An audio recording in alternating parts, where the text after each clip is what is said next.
एक तरफ प्रधानमंत्री कहते हैं एक पेड़ माँ के नाम लगाओ और दूसरी तरफ विकास का ढकोसला देके लाखों पेड़ काटे जाते हैं।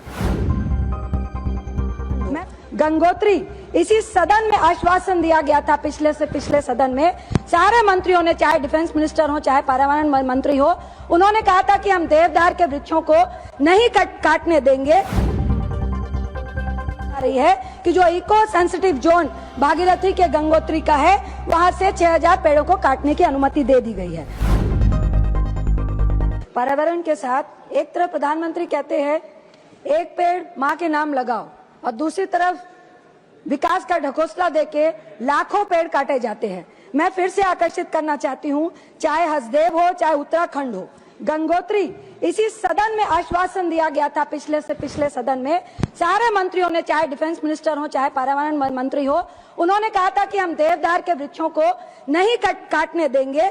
आज वहां से जो रिपोर्ट आ रही है कि जो इको सेंसिटिव जोन भागीरथी के गंगोत्री का है, वहां से 6000 पेड़ों को काटने की अनुमति दे दी गई है। वहां के लोग पेड़ों को रक्षा सूत्र बांध रहे हैं, जो कल की रिपोर्ट है 6 और 7 तारीख दिसंबर को, ताकि उन पेड़ों को बचाया जा सके। अभी महोदय वही क्षेत्र है जहां अगस्त में धराली की भीषण आपदा हुई थी और लगभग 150 लोग के शव अभी भी 40 फीट मलबे में दबे होने की बात कही जा रही है।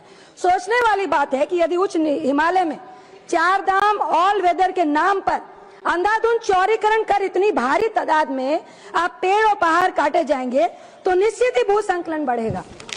देवदार संस्कृत का शब्द है, अर्थात देव वृक्ष, डिवाइन ट्री। ये पूजनीय है।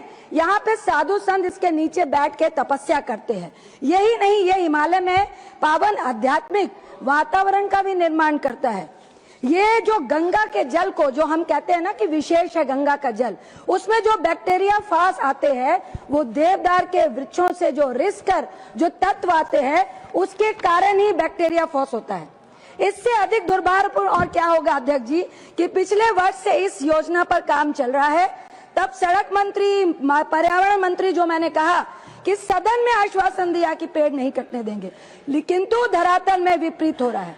कई समाज सेवी, कई पर्यावरण प्रेमी, इवन आप ही के मुरली मनोहर जोशी जी, डॉक्टर कंस सिंह जी, कई लोग लगे हुए हैं। सुप्रीम कोर्ट में भी अपील दी है कि यहाँ जो इको सेंसिटिव जोन है, एक ही जोन है जो गंगा का जो निश्चल जल है वहां पे बहता है, उसको बचाया जा सके। लेकिन आप यहाँ कुछ बोलकर जा रहे हैं और वहां पे जाके आप विकास के नाम पर तबाही का काम कर रहे हैं। मैं लगातार देख रहे हैं कि हिमालय में चौड़ीकरण लगातार असफल हो रहा है।